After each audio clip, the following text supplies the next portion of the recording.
সবাইকে স্বাগত জানাচ্ছি বিডিভিউজ ইনফোটেনমেন্টে। আপনাদের সাথে আছি আমি সুস্মিতা দাস। ক্রমবর্ধমান উত্তেজনা এবং ইসরায়েলি বোমাবর্ষণের ফলে লেবাননের কয়েকশো বেসামরিক মাত্র দুদিনের মধ্যে নিহত হওয়ার পর হাজার হাজার মানুষ এরই মধ্যে দেশটির দক্ষিণাঞ্চল থেকে পালিয়ে নিরাপদ স্থানের দিকে চলে যাওয়ার চেষ্টা করছে। তাদের আশঙ্কা, ইসরায়েল এখন যেভাবে বিমান হামলা করে সব ধ্বংস করছে, এটুকুতেই তারা থামবে না, বরং আগামীতে আরও মারাত্মক কিছু, বিশেষ করে লেবাননের বিরুদ্ধে স্থল অভিযানও শুরু করতে পারে ইসরায়েল। আরও জানাবো এবারের প্রতিবেদনে।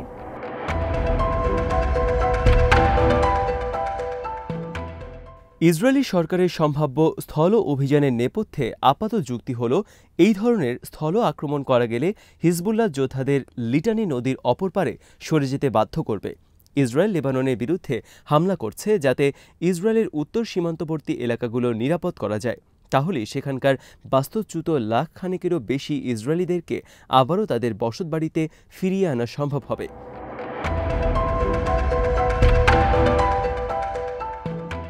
এইসব কথিত উদ্দেশ্য ছাড়াও ইসরায়েলের স্থল আক্রমণ বা দখলদারিত্বের নেপথ্যে আরও বড় কোনো আশঙ্কাও রয়েছে। ইসরায়েল লেবানন সীমান্তের কাছে হাজার হাজার সৈন্যকে স্ট্যান্ড বাইতে রেখেছে। লেবানন ও ইসরায়েলের ইতিহাস থেকে জানা যায়, 1982 সালে গৃহযুদ্ধ চলমান থাকা অবস্থায় ইসরায়েল লেবাননে আক্রমণ করে এবং রাজধানী বৈরুতে অবরোধ আরোপ করে।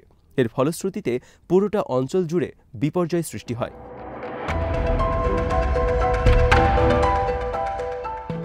1982 সালের ইসরায়েলি স্থল আক্রমণের ফলে হাজার হাজার বেসামরিক লোকের মৃত্যু হয়তো ঘটেনি, কিন্তু লেবাননে ইসরায়েলের দখলদারিত্ব ইতোমধ্যে লেবানিজদের দীর্ঘস্থায়ী রাজনৈতিক ও অর্থনৈতিক একটি বিশৃঙ্খলায় নিমজ্জিত করে।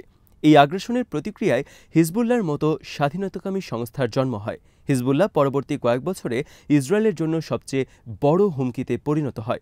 এমনকি এই মুহূর্তেও ইসরায়েলের উত্তরাঞ্চলের জন্য সবচেয়ে বড় হুমকি হল হিজবুল্লাহ।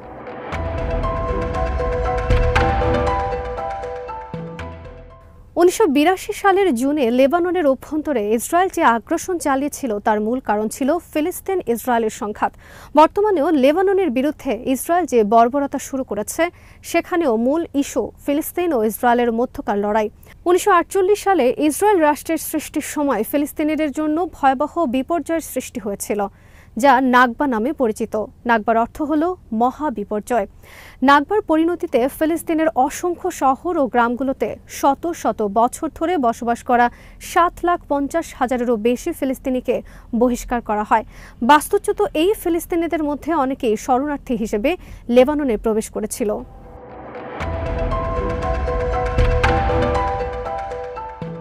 পরবর্তীতে এই লেবানন থেকে 1964 সালে প্যালেস্টাইন লিবারেশন অর্গানাইজেশন বা PLO এর জন্ম হয়।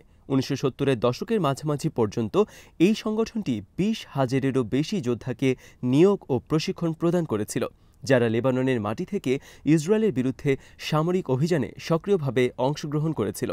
লেবাননের গৃহযুদ্ধ প্রায় 7 বছর চলমান থাকার পর 1982 সালে এসে দেখা যায় যে লেবাননের খ্রিস্টান, লেবানিজ ও ফিলিস্তিনি মুসলমানদের মধ্যে সহিংসতা ছড়িয়ে পড়ে।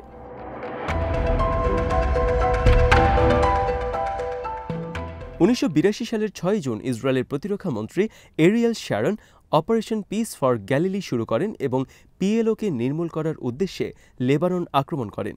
এই শ্যারন পরবর্তীতে ইসরায়েলের প্রধানমন্ত্রী হিসেবেও দায়িত্ব পালন করেছেন। ইসরায়েলের সেই আক্রমণে 40,000-এরও বেশি ইসরায়েলি সৈন্য শত শত ট্যাঙ্ক নিয়ে 3টি পয়েন্ট দিয়ে লেবাননে প্রবেশ করেছিল। ইসরায়েলি বাহিনীর একটি অংশ স্থলপথে সীমান্ত পেরিয়ে দক্ষিণ লেবাননে ঢুকেছিল, আরেকটি অংশ সিডন উপকূল থেকে সমুদ্রপথে প্রবেশ করেছিল এবং তৃতীয় আরেকটি অংশ আকাশপথে তখন বেকা উপত্যকা, বৈরুত এবং ফিলিস্তিনি শরণার্থী শিবিরে বোমা বর্ষণ করে। 2 মাস ধরে সেই সময় বৈরুতে অবরুদ্ধ ছিল তারা। পুরো শহরটি পানি ও বিদ্যুৎ বিচ্ছিন্ন করে রাখা হয়েছিল।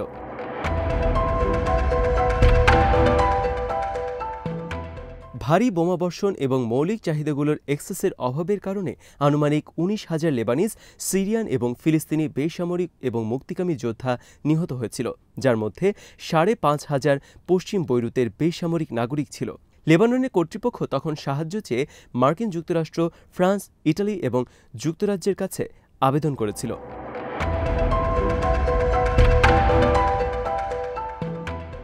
সাহায্য চাওয়ার প্রতিক্রিয়ায় এই দেশগুলি বহুজাতিক শান্তিরক্ষা বাহিনী গঠন করেছিল। এই বাহিনী লেবাননের শান্তি প্রতিষ্ঠা, লেবাননের সশস্ত্র বাহিনীকে সহায়তা এবং পিএলও যোদ্ধাদের তিউনিসিয়ায় সরিয়ে নেওয়ার উদ্দেশ্যেই মোতায়েন করা হয়েছিল। 1982 সালের অগাস্টের মধ্যে বহুজাতিক বাহিনী সফলভাবে পিএলও যোদ্ধাদের স্থানান্তরিত করে এবং লেবানন থেকে এদের প্রত্যাহার শুরু হয়। তবে সহিংসতা ছড়িয়ে পড়ায় তাদেরকে আবার ফেরতও ডাকা হয়েছিল।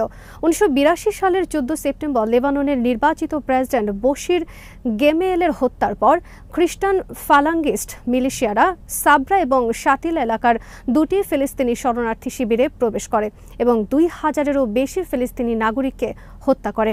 ইসরায়েলি সরকার পরবর্তীতে এই হত্যাকাণ্ডের তদন্তের জন্য কাহান কমিশন অফ ইনকোয়ারি গঠন করে। এই কমিশন পরবর্তীতে এই মর্মে উপসংহারে উপনীত হয় যে গণহত্যার জন্য ইসরায়েলি পরোক্ষভাবে দায়ী।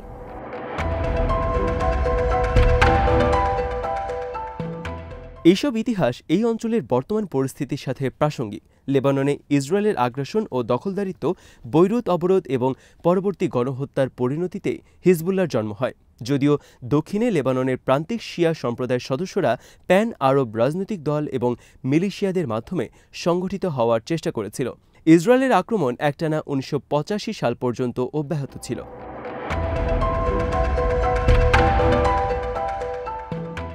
এই প্রতিকূল পরিস্থিতি হিজবুল্লাহ সংগঠন তৈরি হতে শিয়া সম্প্রদায়ের সদস্যদের উজ্জীবিত করেছিল।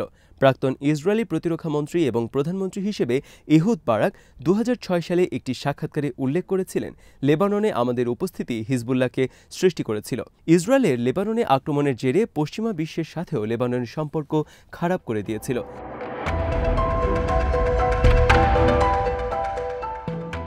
অনেক লেবানিজ এবং ফিলিস্তিনি মুসলমান এসব কারণে এখনও বহুজাতিক শক্তি, বিশেষ করে মার্কিন যুক্তরাষ্ট্রকে ব্যর্থ এবং ইসরায়েলের সহযোগী বলে মনে করে। 1982 সাল থেকে আমেরিকান এবং পশ্চিমারা একটি টার্গেটে পরিণত হয়েছিল। পরের দশকে হিজবুল্লাহ যোদ্ধাদের হাতে 80 জনেরও বেশি আমেরিকান ও ইউরোপীয়কে জিম্মি করা হয়েছিল। এসব জিম্মিকে কয়েক মাস ধরে নির্যাতন করা হয়েছিল।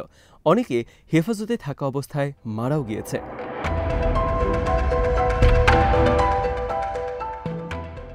1983 সালে 23 অক্টোবর বৈরুতে আমেরিকান ব্যারাকে একটি সন্ত্রাসী হামলায় 220 মেরিন, 18 নাবিক এবং 3 জন সৈন্যসহ 300 জনেরও বেশি লোক নিহত হয়। এর কয়েক মিনিট পরে দ্বিতীয় আত্মঘাতী হামলায় 58 জন ফরাসি প্যারাট্রুপার নিহত হয়। ইসলামিক জিহাদ এ দুটো হামলারই দায় স্বীকার করে। 1985 সালের ফেব্রুয়ারিতে যারা আনুষ্ঠানিকভাবে হিজবুল্লাহ প্রতিষ্ঠা করেছিলেন তাদের মধ্যে কেউ কেউ এসব হামলায় সম্পৃক্ত ইসলামিক জিহাদের সদস্য ছিলেন বলেও ধারণা করা হয়।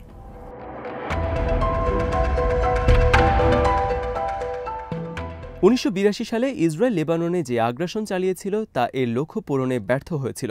উল্টো অনেক লেবানিজ স্থায়ীভাবে ইসরায়েল বিরোধী বলয়ে চলে যায়।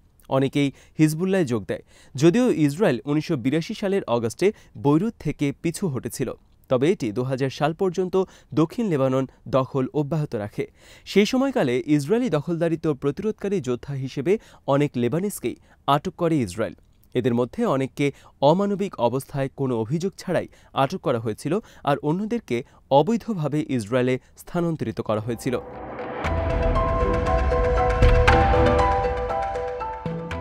এই ধরনের একটি পটভূমিতে অনেক লেবানিজের চোখে হিজবুল্লাহর বৈধতা ও ন্যায্যতা তৈরি হয়। হিজবুল্লাহর গ্রহণযোগ্যতা সেই সময় এতটাই বেড়ে গিয়েছিল যে 1989 সালে লেবাননের গৃহযুদ্ধের শেষের দিকে লেবানিজ কর্তৃপক্ষ একটি চুক্তিতে স্বাক্ষর করেছিল, যেখানে হিজবুল্লাহর নাম সরাসরি উল্লেখ না করেও দক্ষিণে ইসরায়েলের দখলদারিত্ব প্রতিহত করার ব্যাপারে লেবানিজ নাগরিকদের অধিকারকে স্বীকৃতি দেওয়া হয়েছিল।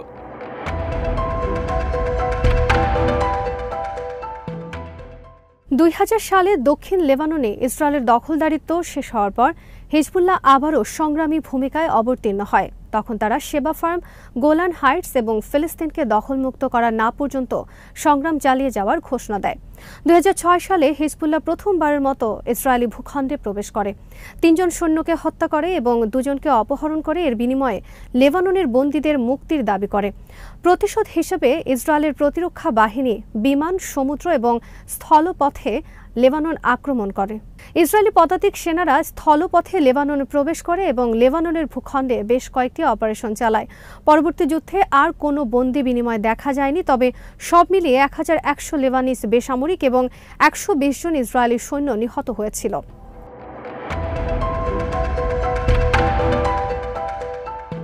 দু সালের 7 অক্টোবর ইসরায়েলের অভ্যন্তরে হামাসের হামলার ঘটনা না হওয়া পর্যন্ত লেবানন ও ইসরায়েলের মধ্যকার বৈরিতা একটি সীমিত পর্যায়ে ছিল। 2000 সালের অক্টোবরে লেবানন এবং ইসরায়েল মার্কিন যুক্তরাষ্ট্রের মধ্যস্থতায় একটি সামুদ্রিক চুক্তিও করেছিল।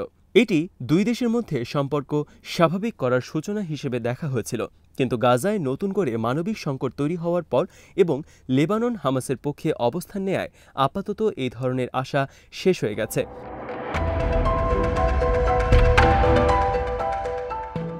হামাসের সাথে হিজবুল্লাহ সংহতির কারণে ইসরায়েলের সাথে টিট ফর ট্যাট আক্রমণের সম্ভাবনা অনেকটাই বেড়েছে। সর্বশেষ গত 17 সেপ্টেম্বর পেজার বিস্ফোরণের মাধ্যমে হিজবুল্লাহ যোদ্ধাসহ সাধারণ লেবানিজ নাগরিকদের আহত ও নিহত করার পর হিজবুল্লাহ এর জবাব দেয়। এরপর ইসরায়েল লেবাননে বোমা হামলা চালিয়ে শতাধিক শিশুসহ 700 লেবানিজকে 2 দিনে হত্যা করেছে। অর্থাৎ ইসরায়েল সচেতনভাবেই গাজার বাইরে নতুন একটি ফ্রন্টে যুদ্ধ প্রসারিত করছে। পরিস্থিতি এমনটা চলমান থাকলে ইসরায়েল লেবাননে স্থল অভিযানের সিদ্ধান্ত নিতে পারে।